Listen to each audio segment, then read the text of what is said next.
네, 여러분 안녕하십니까? 고려사이버대학교 고려특강 문화 읽기 그 첫 번째 순서 문화로의 초대 다시 시작하도록 하겠습니다.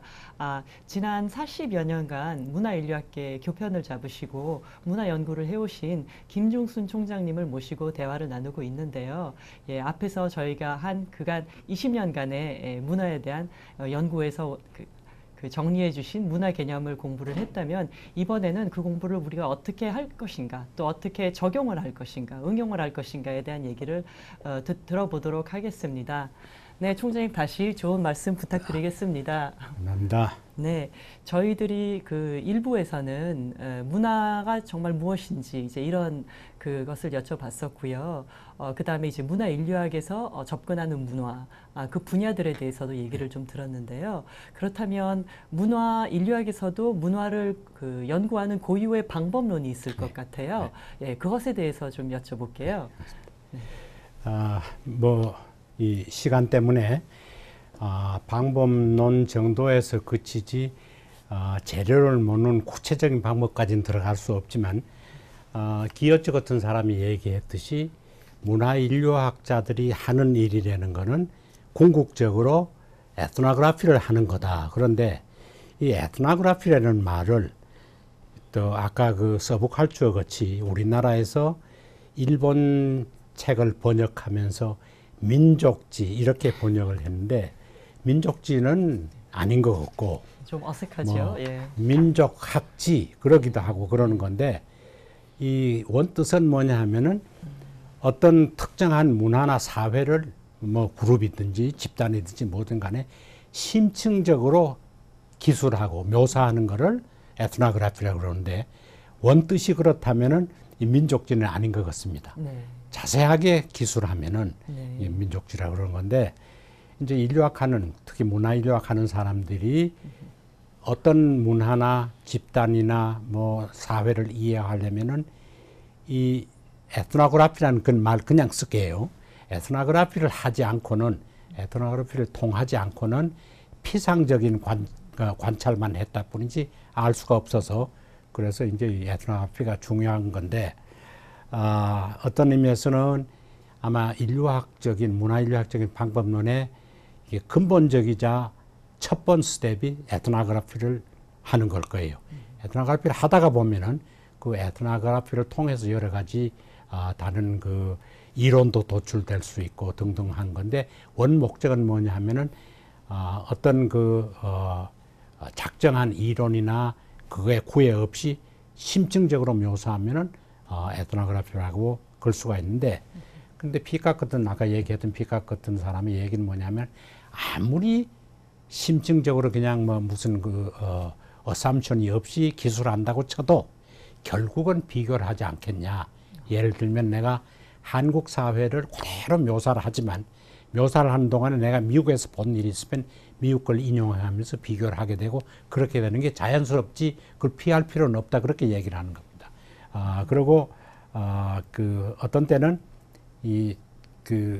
에트노그래피를 깊이 자세히 여러 개를 읽고 나면은 자연히 일반화시키는 제너럴리제이션도 하면 안 되는 거지만 나오는 수가 있다. 그렇게 얘기해서 아마 인류학의 문화인류학의 가장 큰 방법론은 이제 에트노그래피를 하는데 그러면은 이 에트노그래피를 잘 쓰기 위해서는 뭘 해야 되느냐 하면은 인류학자들이 하는 얘기가 소위 필드워크인데 그걸 이제 현지 현장 조사, 현지 뭐가 좋은 말일까? 현장 조사, 현지 조사, 두 가지 다 쓰는 것 같습니다. 이게 이제 그걸 해야 되는 건데 인류학자들은 그렇습니다.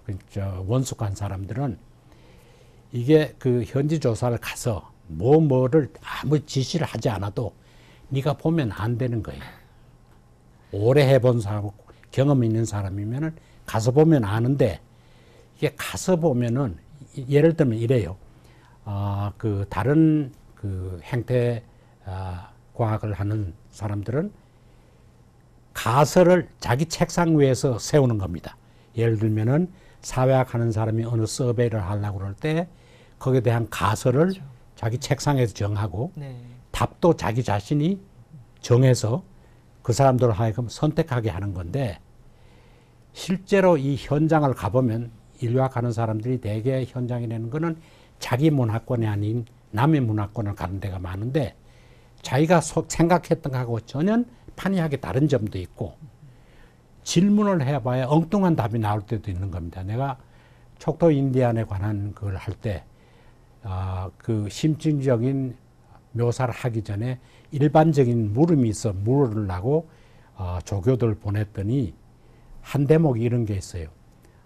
사람이 손님이 오면은 당신이 집에서 무슨 언어를 씁니까? 촉토 인디안 언어를 쓰느냐, 영어를 쓰느냐, 아니면 다른 데서 온 말을 쓰느냐 이렇게 물으면은 많은 사람들이 아무 말을 안 한다고 그런데요. 그 어떻게 그럴 수가 있냐, 내 얘기는 학생한테. 그러니까 혼자 사는데 내가 왜 말을 하냐 그런데요. 혼자 사는 사람이 말할 수는 없잖아. 네. 혼자 사람 자꾸 얘기하면 그 조금 나간 거지. 그러면은 우리가 문제를 고치자. 그러면은 손님이 왔을 때 무슨 언어를 쓰느냐. 갔더니 다시 돌아와서 뭐라 그러냐면 손님의 종류에 따라서 백인이 오면 영어를 쓰고 백인을 인디안들은 그 나쁜 말로 홍끼라고 그래요. 홍끼가 오면은 영어하고 촉토가 오면 촉토 말하고 그러니까 누구의 손님이 누구냐에 따라 다르. 그러니까 내가 생각해 보니까 우리가 미국 사회 주류 사회에 쓰던 그런 퀘스천 같은 거를 책상에서 맺는 게 현장에 가보면 맞지는 않는 겁니다. 그 정도로. 그래서 이제 인류학 하는 사람이 그런 퀘스천을 만들더라도 현장에 가서 보고 오랜 기간 동안을 해야 되는 건데 이제 어떤 사람이 그런 질문을 할 거예요. 그러면 그 에스노그래피를 꼭 인류학 하는 사람만이 할 수 있냐? 그런데 어떤 신문 기자는 그런 얘기를 했나 보고 나는 15분 동작을 보고 30페이지 쓸 수 있습니다. 자세히 쓸 수 있다는 거지. 어떤 신문 기자들은 그렇게 써요 또 사실로. 그러는데 그게 우리 인류학 하는 사람이 봤을 때 그게 무슨 얘기인지 뻔한 거지. 15분 동작 보고 30페이지 쓰면은. 그리고 이제 옛날에는 그 선교사들, 미셔너들이 외국에 다니면서 이상한 풍물을 보고 이제 적은 것들. 그 다음에 여행하는 여행자들의 여행기. 이거 읽으면 기가 막히게 재미가 있잖아요. 그런데 인류학 하는 사람이 쓴 에스노그래피를 보면은 졸리기 시작한다고.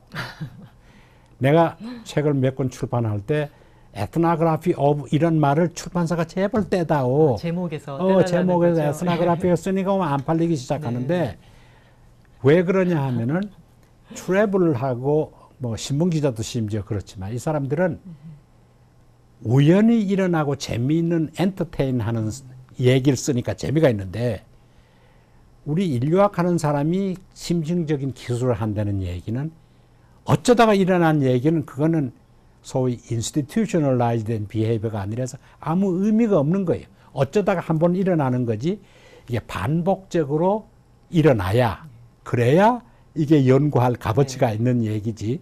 어쩌다가 한번 일어난 거. 그렇죠.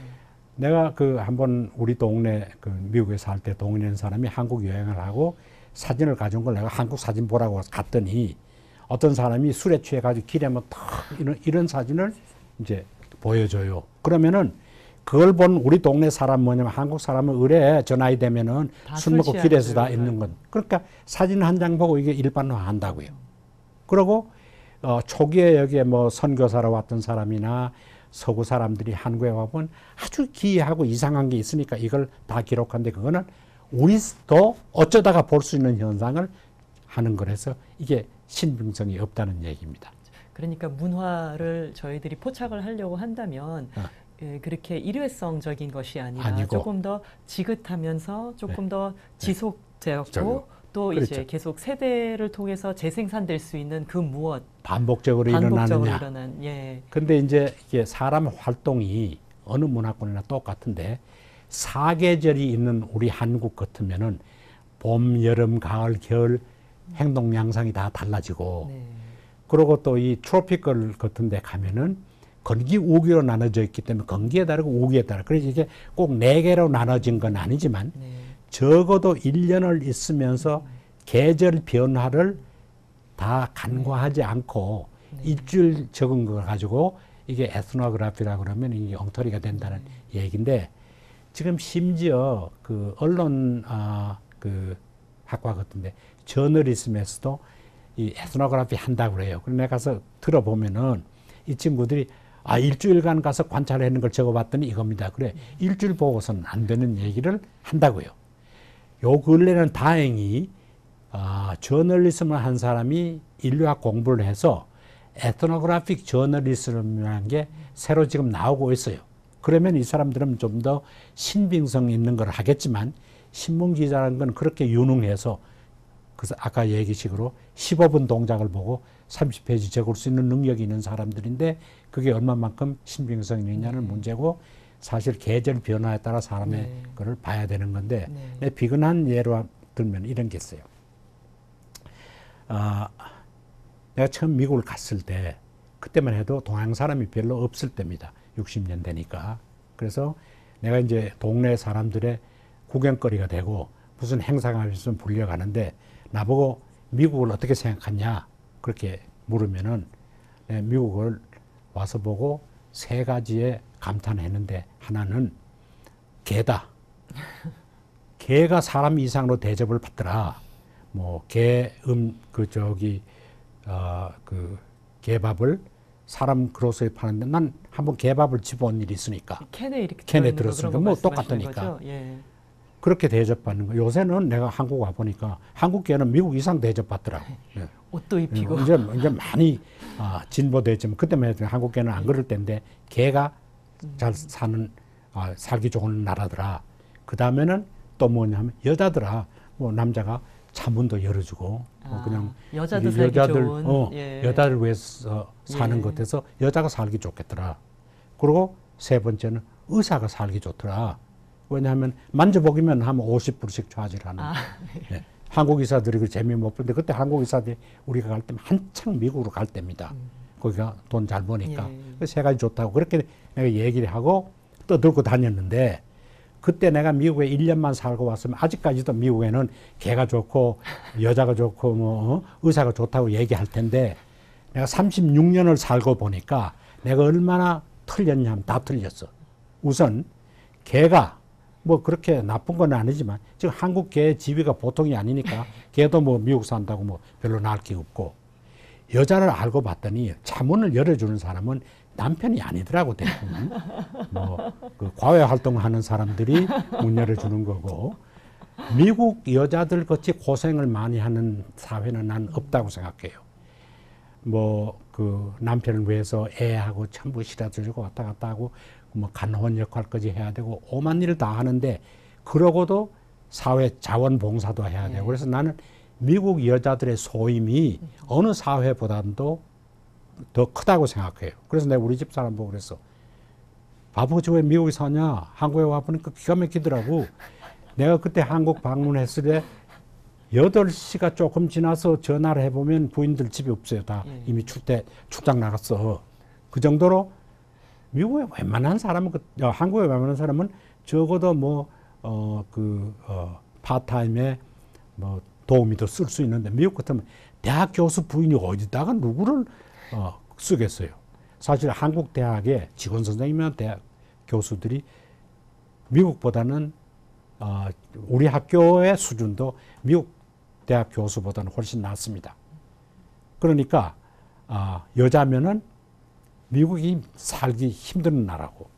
의사를 봤더니 의사가 돈은 잘 버는지는 모르지만 세상에 못할 짓이 의사 짓이더라고. 미국에서 돈은 많이 벌지만 자기는 시간이 없어서 쓰지를 못하고 나는 그때 교수인데 시간은 있지만 돈이 없어 못 쓰고 근데 결과는 지나나 똑같아. 저는 돈은 있으나 시간이 없고 나는 시간은 있으나 돈이 없어 못 쓰니까 똑같으니까 이게 내가 그때 이 새 뭐라 그럴까 스피시스가 미국에 살기 좋다는 얘기는 거짓말이었어.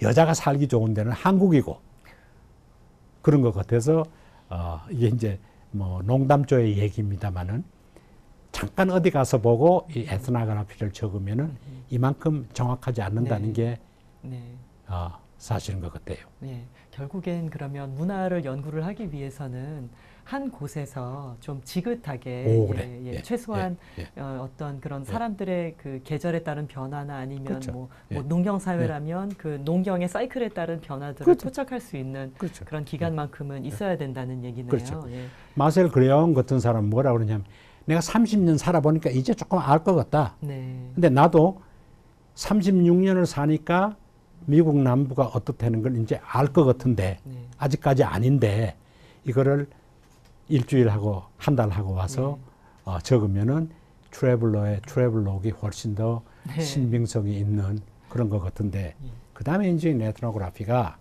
뭐가 또 차이가 있느냐 하면은 심층적인 기술이나 오랫동안 기술을 한다고만 되는 게 아니고 이걸 보는 사람들의 퍼셉션이 있어야 되는 겁니다. 똑같은 영화를 보러 갔는데 관람객 중에서 눈물 닦으면 나온 사람도 있고 희닥거리면 나온 사람도 있고 아무 표정 없는 사람도 있듯이 아무 센스가 없는 사람이 100년을 산들 무슨 소용이 있겠어요. 이게 이 캐테고리를 퍼셉션 할 수 있는 사람이 이게 훈련 이상의 뭐가 있어야 된다. 네네. 인스팅이. 그러니까 그래서 어쨌든 좀 배워야 된다는 말씀이시죠. 그 스킬을 배워야 된다는. 그래서 이걸 하다 보면 더구나 레비 스트라우스 같은 구조 인류학 하는 사람들은 뭐냐면은 그냥 그 기술에 그칠 게 아니고 거기에 행동이 일어나고 있는 그 밑에 그런 행동이 나오도록 하는 무슨 원칙이 있다는 거예요. 구조적인 사람들이 뭐 그 식으로 뭐 네이처, 칼처 등등으로 하는데 난 아무리 봐도 레비 스트라우스의 구조를 이해는 못하겠지만 사람별로 그걸 이렇게 추리하는 능력이 있다는 거예요. 그런데 어떤 걸 가지고 그 사람이 주로 얘기를 하냐면은 어느 사회 가면 토템이라는 게 있잖아요. 뭐 디어 그룹 이런 게 있는데 토템 이름이 디어인데 왜 그러면 사슴이라는 이름을 부족의 이름으로 삼느냐. 아주 공리적인 생각을 하는 사람은 뭐냐면 그 사슴이 중요한 식량의 원천이 되기 때문에 중요해서 사슴이라 그랬다고 그러는데 레비 스트라우스의 얘기하면 그게 아니고 거기에는 그 이상의 무슨 프린시플이 있다는 거예요. 그래서 내가 흥미있는 관찰 중에 하나가 그 요새 그 한국의 소위 대중문화를 통해서 한류가 어떤 영향을 주는가를 한번 본 일도 있어요. 예. 그래서 싸이의 말춤이 그 유명한 싸이요. 그 싸이의 그 유명한 말춤이 뭐 그 유튜브의 조회수를 보면 전 세계적으로 전 세계적으로. 그래서 나는 이게 그냥 싸이의 말춤이 파퓰러하다고 기술할 게 뭐가 있는 것 같아 거기에. 그래서 난 어떻게 내대로의 이거는 전혀 권위가 없는 내대로의 개인적인 해석은 싸이가 말춤을 춰서 그렇게 인기가 있는 거는 우리 고구려 시대 때 말타던 기마정신하고 그 다음에 이게 무당이 밑에 춤추는 신기가 들려서 한 거 아니냐. 뭐 손 올리고 이러는 것도. 그런 게 합치면은 그러니까 누가 아마 이런 거를 잘 티어라이즈 하면은 사실 어떤 문화 행위를 하는 사람이 하는 사람 자신을 모르는 거예요. 그냥 하는 거예요. 무의식적으로 배워왔던 그런 것들이 이제 밑에 표면은 있다면 밑에 이게 쭉 흐른다는 말씀이셨던 것 같은데 그 원리를 인류학 하는 사람이 찾아내는 게 소임이 아닌가. 그냥 단순하게 묘사만 할 게 아니라 인디안 리저베이션에 가면은 애 업고 다니는 게 우리하고 비슷하거든요. 백인들은 그렇게는 안 하죠. 안 하죠. 앞으로 앉지. 요즘 우리가 이제 서양에서 앞으로 앉더라고. 뒤가 앞으로 왔어.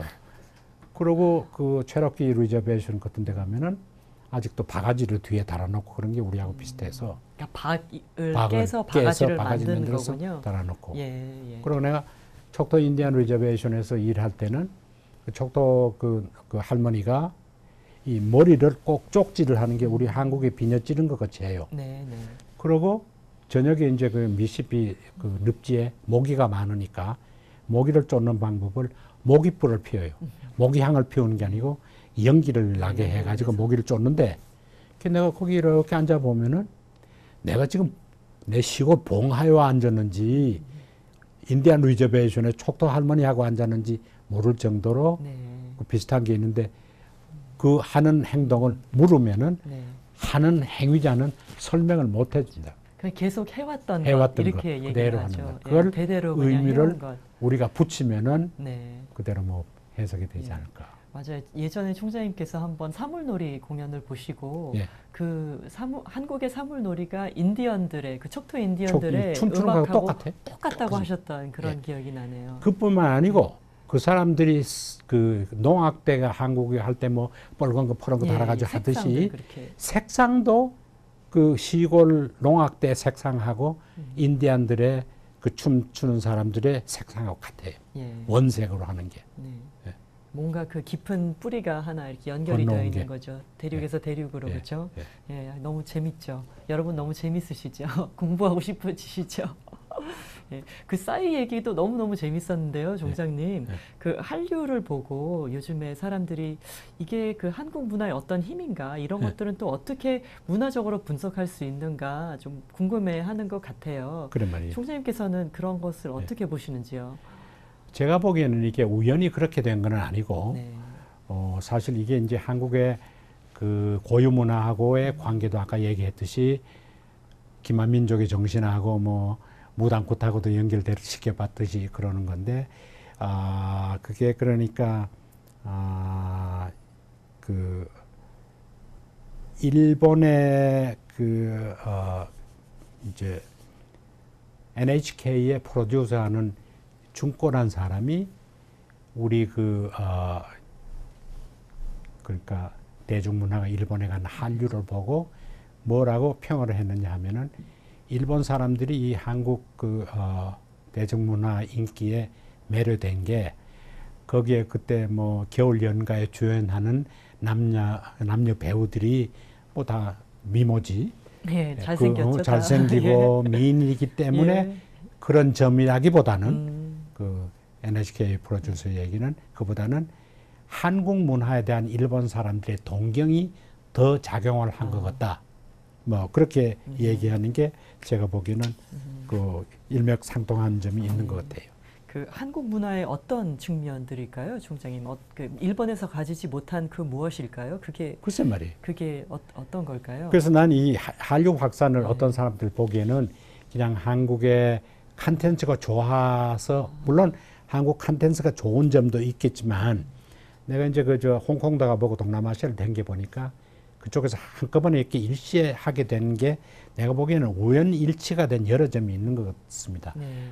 컨텐츠도 물론 좋지만 사실 IT 기술의 발전이 없었으면은 물론 대중문화라는 게 빨리 속도를 번지게 되는 게 생활에 여유가 생긴 사람이 현대 그 IT 기술을 받아가지고 빨리 퍼지는 점이 있지만 IT 기술 확산도 한몫을 한 것 같고 그리고 이제 우리나라처럼 동남아시아의 케이블 TV가 계속 24시간을 돌려야 되는데 네. 마땅한 프로그램이 없을 때 우리 그 소프 오페라 같은 게 기가 막히게 들어간 것 같아요. 그래가지고 이게 몇 번씩 그 반복이 돼 준 건데 요즘 같으면 돈을 주고 해달라고 그래도 힘들 때 자기네들 시간 때우려고 한 게 이게 한류를 일으키는 거에도 큰 몫을 한 것 같아요. 네. 그리고 이게 이제 과소평가에 안 될 게 이 동양은 중국도 그렇고 일본도 그렇지만 원래 이 성향이 외부로 나가는 게 드물잖아요. 되도록이면 안에서 살고 그렇죠. 고향에 못 가면은 고향에 묻히지 못하면은 신발짝이라도 갖다 묻으려는 고향에 이렇게 막 얽매이고 안으로 이제 굽는 성격이 많은데 서양 사람들은 그냥 나가잖아요. 뭐 떨치고 나가고 사실 미국 개척한 게 뭐 영국에 있는 둘째 셋째 아들이 막 쫓아나와 한 건데 우리는 가지 않고 여기 있었으니까. 그런데 보면은 중국 전체 인구 14억 정도 중에서 외국에 사는 퍼센테이지가 얼마 안 됩니다. 중국집이 뭐 음식점이 세상에 없는 것 같아도 외국에 사는 중국 인구를 본국에 사는 인구에 비하면 얼마 안 되는 퍼센테이지고 일본도 보면 더더구나 더 적고. 그런데 한국어 보면은 우리 남한 5천만, 이북에 2,500만, 7,500만 보다가 외국에 사는 동포가 800만이 되니까 10% 이상이 네. 외국에 사는데, 물론 역사적인 그 불행한 것 때문에 디스포스 되고 뭐 이렇게 되고 정말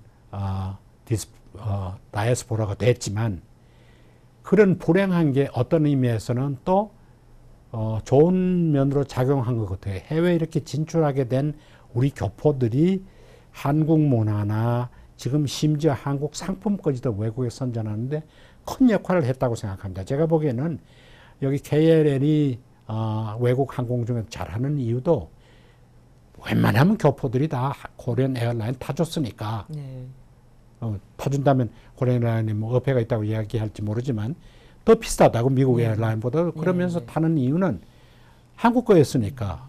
제가 미국 처음 갈 때만 해도 노스 웨스트, 그 요새 미국 사람은 노스 워스트라고 그러는데 그 비행기를 타고 뭐 그냥 밀크 딜리버리 하듯이 막 섰다 갔는데 네. 항상 코리안 에어라인은 쭉쭉 하고 이제 좋은 점도 있지만 그거를 다 그렇게 만든 게 교포의 힘이 컸고, 내가 우리 옆집 사람이 구디어에 그 내가 미국 살 때 옆집, 지금 옆집 사람이 아니고 테네시에 있던 사람이 뭐 일본 차를 살까 한국 차를 살까 그래서 한국 차 싸고 그런데 사봐라 그래서 그 사람이 현대차를 산 일도 있어요. 그러니까 내가만 그런 게 아니고 상당히 많은 교포들이 본인들도 샀겠지만 그것도 권하고 등등 해서 내가 보기에는 알게 모르게 800만의 해외 동포들이 기여한 거를 이게 과소평가해서 네. 안 될 것 같아요. 네. 한국을 좀 그러니까 친화적으로 느낄 수 있게 하는 그런 하는데 역할, 다리 역할들을 많이 내가 보기에는 그 하신 거죠. 그렇죠. 예. 한국 상품 판촉 역할도 네. 많이 한 거라 한국 예. 교포들이. 그것도 있고 물론 이제 한국 경제적인 위상이 높아지고 또 한국 기업체에 일해보고 싶어하는 그런 그 동남아시아 쪽에 사람들이 많기 때문에 네. 이제 한류 그걸 통해서 한국을 이해하려고 그런 점이 있습니다만은 내가 보기에는 그런 점도 작용한 것 같지만 아까 에도 그 일본 NHK 프로듀서 얘기 같이 한국의 전통 문화가 매력을 주지 않았나. 예. 예. 그 비근한 예로 옛날에 일제시대 때 한국에 뭐 고등교육 기관이 없으니까 한국에 뭐 좀 괜찮은 사람들이 일본 유학을 많이 갔을 때 뭐 일본 처녀들하고 연애 안 해본 사람이 없을 정도로 내가 본 그때도 일본 아가씨들은 한국 총각들을 좋아했던 모양이에요. 뭔가 그 한국 사람들의 그리고 예. 한국 문화의 예. 독특한 면이, 그런 예. 콘텐츠들도 굉장히 매력적으로 매력적이고. 느끼게 하는 요소들이 예. 있다라는 예. 말씀이시죠. 예. 예. 예. 지금 보면 그런 어떤 그러니까 이면에 있는 그런 것들이 있는 것 그러면. 같습니다. 뭐 대장금도 그렇고 그렇죠. 그렇게 히트를 쳤던 그래. 그 드라마들을 그렇죠. 보면은 예. 분명히 그런 게 있는 것 같습니다. 그래서 내가 생각하기에는 이 한류의 인기가 한시적이 되지 않고 지속적으로 되기 위해서는 예. 물론 이게 대중문화라는 게 뭐 존성이 하다시피 이게 한시적이기도 하고 어떤 때는 기복이 있는 거지만 이걸 장구하게 이어가려면은 한국의 전통 문화하고 맥을 맞추고 뿌리를 거기에 찾는 의식적인 노력을 해야 이게 한시적이 아니고 장구하게 할 것 같은데. 총장님 아까 전에도 그 척토 인디언들 얘기를 해주시면서 예. 제가 잠깐 다시 이제 들었던 생각인데 총장님의 이 그 내 안의 두 세계라는 책을 보면은 총장님께서 그간 이제 미국서 연구 활동을 해오시면서 미국의 다양한 뭐 집단들 그게 뭐 척토 인디언이었던 적도 있고 그리고 그 미국 남부 특유의 백인 그 벌채 노동자 집단도 이제 하셨고 그러셨고 그리고 이제 80년대에 들어서서는 한국의 이산 가족 뭐 그 다음에는 또 한국의 기업도 이제 하셨고 이제 여러 가지 이제 오늘날까지 많은 연구를 해오셨는데요. 이제 보통 인류학자들이 이제 자신의 현장을 하나나 두 개 정도를 갖고 있잖아요. 근데 총장님께서는 정말 다양한 현지 조사를 하신 것 같더라고요. 이 책에 너무 잘 나와 있는데, 근데 특히 이제 좀 제가 주목을 하게 되는 내용은 이 총장님께서는 동양인으로서 미국서 이제 미국 문화를 연구를 하셨고 또 미국서 오래 거주하신 그 교수님으로서 또 조금 한국 생활을 안 하시다가 또 한국에 잠깐 들어오셔서 현장 조사를 몇 년 또 이제 진행을 하신 거잖아요. 그래서 우리가 에스노그래피를 할 때 보통 어느 정도는 그 연구자의 주관성이 조금씩 스며들어 간다고는 하는데 그렇죠. 총장님께서도 이렇게 두세 개를 드시면서 이 정체성에 대한 고민을 많이 하셨을 것 같아요. 그러게. 예, 굉장히 네. 좀 그 중요한 주제인 것 같아서 좀 여쭤볼게요. 예. 이게 이제 그 뭐 우리 조 교수가 더 잘 알듯이 인류학이라는 게 원래 서양에 시작해가지고 서양 인류학자들이 비서구 사회를 연구하는 게 그게 그냥 학문의 그 목적인 것 같이 이해된 경우가 참 많잖아요. 비서구 쪽에서는 인류학을 하는 사람이 별로 없었고 제가 인류학을 공부해서 미국에서 PhD를 한 게 처음이란 얘기는 놀라울 거예요. 물론 이광규 씨 같은 사람이 나보다 PhD를 먼저 했는데 그이는 유럽에서 비엔나 스쿨에서 한 거고 그만큼 미국 유학을 갔던 사람들이 인류학 공부 안 했습니다. 정치, 경제 뭐 이런 뭐 심지어 사회학까지 해서 인류학을 안 했는데 인류학한 사람이 별로 없었기 때문에 그런 점도 있겠지만 이 인류학한 중국이나 일본 우리보다 역사가 오래서 1937년에 리안치라는 중국 인류학자가 이제 미국 유학을 갔었는데 그게 크로버라는 그 인류학 거장이 버클리에 있을 때 이 사람을 주니 인디안의 리저베이션에 가서 봐라. 예, 인디언 그 부족 연구하라고요. 예. 준이라는 부족인데 준이 부족에 가서 그 사람들의 지도 체계가 어떤지 한번 네가 니대로 봐라. 그래서 이제 그 준이 인디안을 보고 리안치라는 사람이 쓴 논문이 1937년에 미국 인류학제 동양 사람이 쓴 걸로 처음 글이 나온 거예요. 근데 그 사람이 이제 뭔 얘기를 했냐면은, 주니 인디안한테 가봤더니, 입후보 하지 않아도, 거기 사람들이 누가 지도자인 걸 알더라. 오래 살다 보면 누가 지도력이 있고 지도자인 걸 아는데, 뭐 이렇게 선거를 해야 되느냐, 이런 걸 쓴 게 있어요. 네. 재밌는데, 나 지금 그 원망스러운 거는, 그 주니가 이 사람들 그 리안치한테 어떻게, 대우를 했는지에 대한 게 전혀 없어요. 그게 참 안 됐는데, 그래서 저는 해보려고 그랬던 게 우연한 기회도 됐지만 내 친구 하나가 촉도 인디안 트라이벌 그 정부의 플래너로 가 있었는데 내가 대학원을 같이 공부했으니까 이 친구가 뭐냐면은 리안치 이후에 동양 사람이 인디안 한 번도 안 해봤는데 네가 한번 해보면은 이게 완전히 메소돌로지에 혁명을 일으킬 수 있으니까 네가 한번 해보자. 그래서 인디안 추장한테 얘기했더니 인디안 추장이 또 나를 겪어보지고 만난 지도 없는데 받아들인 이유는 뭐냐면 지금까지 백인 인류학자들이 리저베이션 날치다가 동양 사람이 하나 온다고 그러니까 물론 존 피터슨이라는 내 친구를 전폭적으로 신뢰도 했지만 자기도 재미가 있어서 이제 나를 오라고 해서 내가 했는데 그때 내가 하면서 난 뭐가 야심이 있었냐면 리안치는 와서 공부를 하고 그냥 갔는데 이 서양 인류학자들이 동양 비서양 서구 사회를 연구를 하고 돌아와서는 지 말로만 쓰고 연구를 당한 사람들은 뭐라고 쓰는지도 모르는데 그렇죠. 나는 한번 거꾸로 도전을 해보자.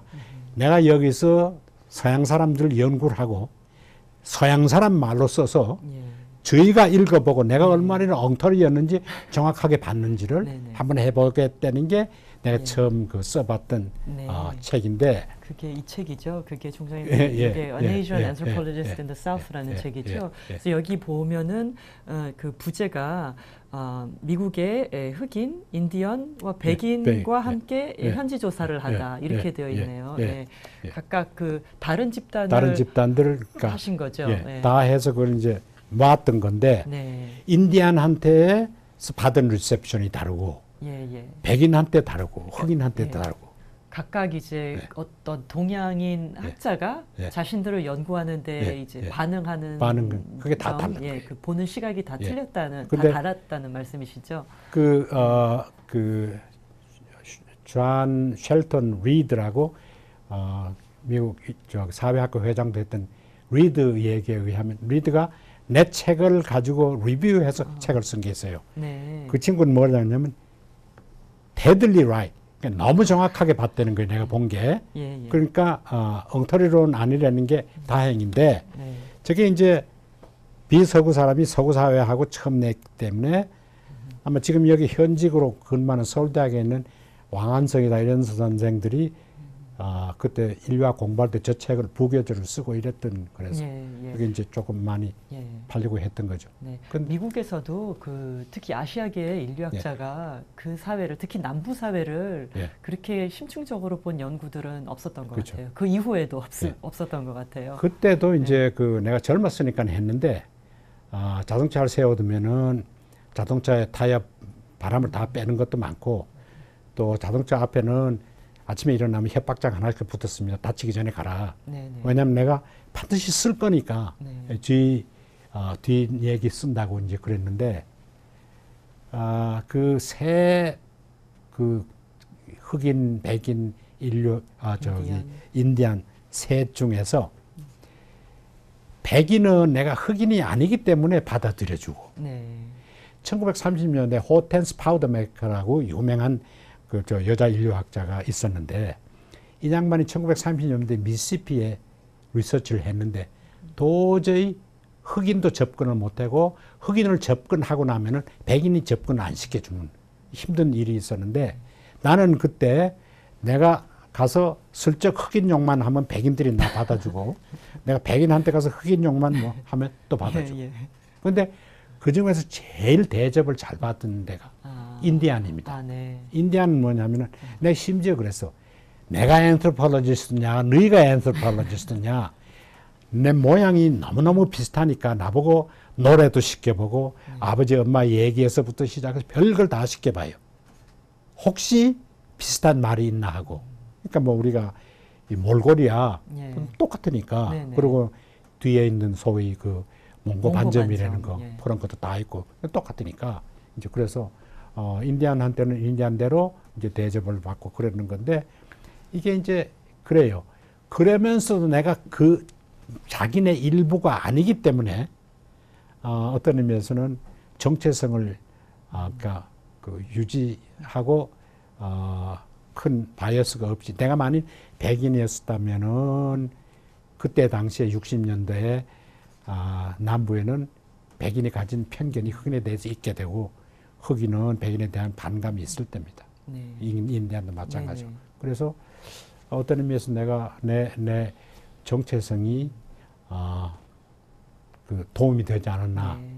그러다가 내가 뭘 느꼈냐면 이게 미국에서 이러다가 보면은 내가 완전히 한국 아이덴티티를 잃어버리고 이게 미국 인류학자가 돼버리고 마는 게 아닌가. 그래서 조선생 나시 쿠싱이라는 미국 인류학자가 조니 인디안한테 가서 오래 있다가 그만 인류학 되지 않고 예, 거기에서 인디안이 주니의 돼버렸죠. 예. 프리스트가 돼버렸다고. 예, 예, 거기 그냥 예. 동화돼서. 네네. 내가 잘못 거기에 오래 있으면은 완전 미국 남부 사람이 되지 이게 객관적인 사람이 안 돼서 예. 그럴 바에야 한국 것도 좀 해보자 그러죠. 이제 네. 왔다 갔다 하면서 한국 것도 해보고 그럴 때 한국을 하면은 미국을 봤다는 것 때문에 한국에 대한 편견이 좀 적어지는 것 같고. 예. 그러니까 지금 조금 거리감이 있으면 예. 성찰력을 갖게 되면서 오히려 조금 더 객관적인 그렇죠. 그 그렇죠. 관찰을 할 수 예. 있고 기록을 할 수 그렇죠. 있다는 말씀이시죠? 그리고 어떤 사람들은 객관성을 의식적으로 하려고 하다가 실체를 못 보는 경우도 예. 있는데 저 같은 경우는 이게 예. 반반하면은 네. 좀 그걸 중화시킬 수가 있어서. 예.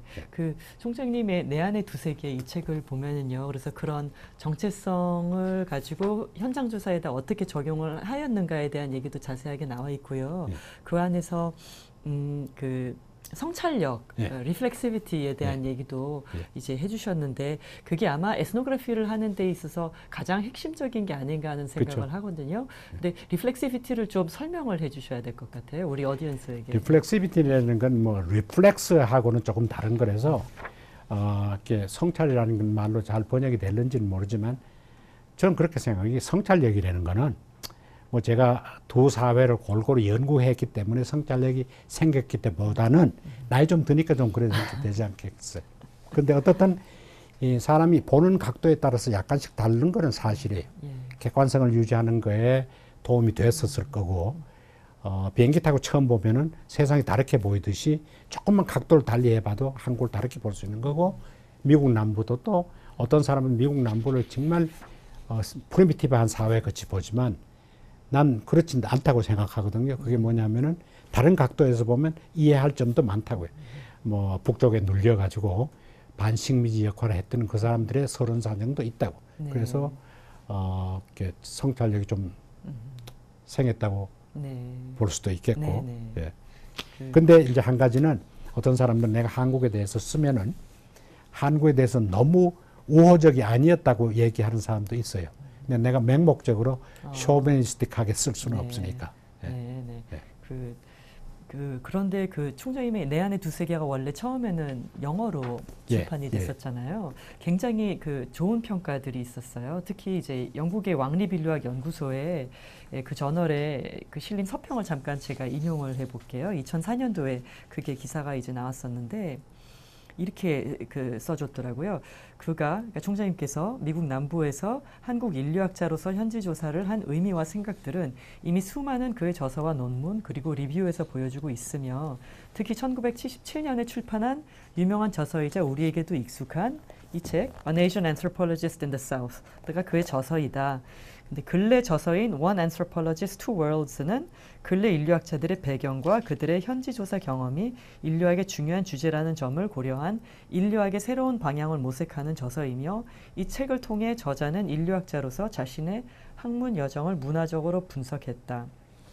그런데 여기선 또 이렇게 덧붙였더라고요. 저자가 너무 겸손한 나머지 자신이 이미 인류학과 미국학 연구에 큰 공헌을 한 사실을 너무 겸손하게 받아들이는 것 같다. 왜냐하면 그는 이미 그의 자서전인 책을 통해 인류학의 현지조사에 이미 충분한 빛을 비추고 있기 때문이다. 진정한 만화경처럼 이 책은 문화의 형상들에 대해 훌륭하고 적절하며 유용할 뿐만 아니라 기여할 수 있는 점을 제공하고 있다. 요약하면 아름다운 책이다. 예, 그리고 저도 읽어봤는데 참 저도 이 공부를 하는 사람이지만 너무 감명 깊게 읽었거든요. 고맙습니다. 그래서 이렇게 저는 그간에 이제 총장님 뭐 여러 저서들이 있었지만 제가 여러 개를 꺼내 왔거든요. 이렇게 제 서고에 이제 많이 있더라고요. 예, 그래서 그야말로 사람들이 문화라고 생각지 않는 기업 현장에도 들어가셔서 그 일본 기업들이 미국에서 어떻게 기업 활동을 하는지 요 Japanese Industry in the American South도 있으셨고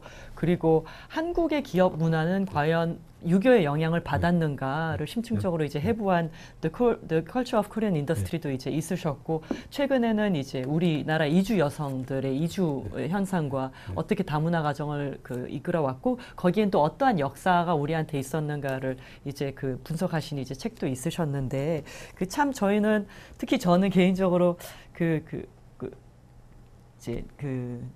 인류학도로서 너무나도 많은 부끄러움을 느낍니다. 제가 별 말씀. 아니요, 제가 그래서 어떻게 하면 이 문화에 대한 어떤 총체적인 관점을 그대로 유지하면서 굉장히 다양한 필드들을 깊이 들어가면서 이제 공부를 할 수 있겠는가에 대해서 많이 반성을 하게 됐어요, 총장님. 예, 많이 배우겠습니다.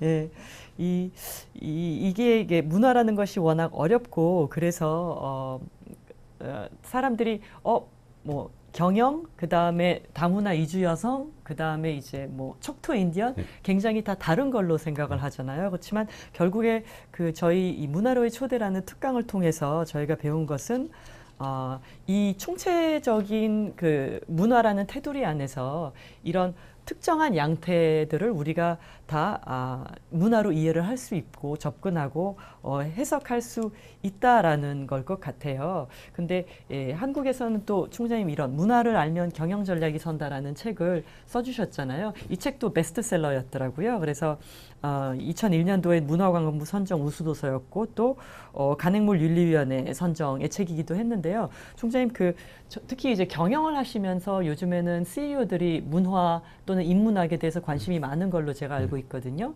그래서 그러니까 기업 경영을 문화적인 그런 차원에서 접근을 했을 때 있는 이점이라든가 이런 거에 대해서 간단하게 또 말씀을 해주시겠어요? 이 뭐 기업 인류학이다, 산업 인류학이다 이런 분야가 있어가지고 사실 미국 같으면 옛날부터 해왔던 거를 우리 한국에서는 뭐 요즘 겨우 느끼는 건데 이게 이제 기업 인류학이 제가 제일 관심 분야이기도 하지만 저 얘기를 하자면은 이제 한도 끝도 없어서 요약해서 얘기를 하면은 다음 기회가 있으면 내 기업 인류학을 따로 한번 얘기하더라도 네. 내가 보기에 이제 내 일본에 관한 책은 요즘 저기 이제 그 킨들북으로 다시 나오는 모양인데 어떤 게 있냐면 일본 사람들이 미국 문화를 안다고 생각하고 하는데 미국 문화를 제대로 모르고 하는 거예요. 한 가지 예만 들면은 일본 사람이 생각해 미국 사람들은 평등 이념을 강조하기 때문에 평등하게만 하면 된다. 그렇게 생각하고 일본 기업체 일하는 사람이 전부 다 누구든지 지위에 상관없이 아무데나 파킹할 수 있고 또 식당도 다 간부하고 같이 먹게 되고 이렇게 생각을 했어요. 근데 미국에 있는 그 좋은 비즈니스 스쿨 나온 사람은 뭐냐면 내가 돈을 빌려가지고 학교를 다닐 정도로 고생을 했는데 내가 그렇게 공부 어렵게 해가지고 공부도 하지 않는 사람하고 똑같은 취급을 이거는 네. 공평한 게 아니다. 네, 네. 공평한 거는 능력에 따라 대우를 다르게 해야 된다는 걸 일반 사람이 잘못 이해하고 있는 거예요. 네. 그러니까 그 평등을 너무 좀 이렇게 일반적인 차원에서 일본식으로 생각해가지고 생각한 거군요. 예. 예. 그러니까 그런 문화에 대한 정확한 이해 없이는 또 그렇죠. 이제 직원들 예, 대상으로 예. 큰 사실 실수를 실수. 하고 그 예. 불만을 불러일으키는. 그렇죠. 그래서 미국에 있는 미국에 있는 일본 회사에는 우수한 미국 인재가 안 가는 거예요. 그 당시 똑같이 그렇게 취급받을 거니까. 그리고 비즈니스 스쿨에서 선생들이 가지 마 이렇게 얘기를 한다고.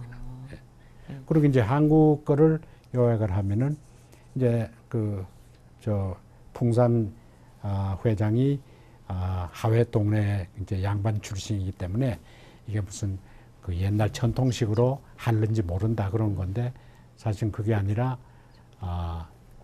이게 뭐랄까 컨티뉴엄인데 전통과 현대 사이의 중간치기입니다.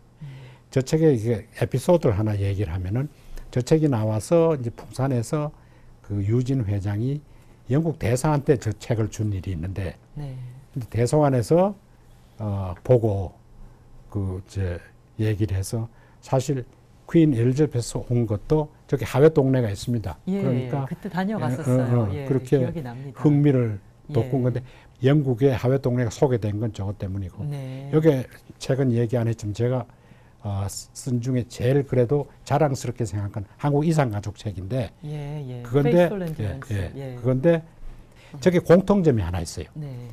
전부 언더독을 쓴 겁니다. 이산가족도 언더독들이고 그래서 제 한 개의 스팀은 언더독을 아까 얘기했듯이 엔트로퍼를 여러 가지 디멘전 중에서 심패테틱 언더스탠딩 하는 거. 공감을 이제 느끼고 이제 그 사람들의 목소리를 한번 담아주시는 거. 그러니까 언더독 사람들을 인류학 하는 사람들이 대변을 안 하면 누가 할 거냐 뭐 이렇게 우리 친구가 한 말이 있는 건데 그래서 제 공통적인 건 그러네요. 그 총장님의 그간의 그 연구에도 그 흐르는 밑에 어떤 그 커런트가 이제 있었던 것 같습니다. 그 다음에 또 그런 시각으로 다시 봐야 될 것 같아요. 총장님 업적을. 총장님 그 긴 시간 너무 좋은 얘기를 해주셨는데요. 총장님 그간의 그 40년을 담은 문화에 대한 얘기를 저희가 너무 짧은 시간 안에 축약을 했어야 돼서 너무 좀 아쉽습니다. 다음에 또 좋은 말씀 부탁드리겠습니다. 오늘 긴 시간 감사드립니다. 고맙습니다. 수고했습니다. 네, 지금까지 고려사이버대학교 김종순 총장님으로부터 문화에 대한 여러 가지 이야기를 들었습니다. 저희가 대담에서 말씀드렸듯이 저희 총장님께서는 문화인류학자로서 미국과 한국에서 오랜 활동을 해오신 분이십니다. 그래서 그간의 문화에 대한 다양한 연구를 이렇게 다양한 저서로 또 출판을 하시고 세계에 알리는 그런 역할을 해오셨습니다. 그래서 외국에서 저희 나라를 또 소개를 하기도 했고요. 또 우리나라에서는 미국의 문화, 미국의 다양한 문화들을 또 소개를 하시기도 하셨습니다. 그래서 말씀하신 것처럼 이제 언더더그라고 하는, 즉 이제 사회의 약자지요. 언더더그라는 말은 사회의 약자를 뜻하는데 사회의 약자를 대변하는 그런 연구 작업들을 많이 해오셨습니다. 그것이 이제 저희 총장님 그 문화 연구 배후에 이제 흐르는 큰 흐름이었다는 사실을 이제 알게 되었습니다. 여러분들 이제 문화라는 것이 이제 많이 어려운 그런 주제이기도 한데요. 이제는 문화를 어떤 분야에서 연구를 하고 또 어떤 방법론으로 연구를 하는지 조금 이제 구체적으로 그 상이 그려지실 것 같습니다.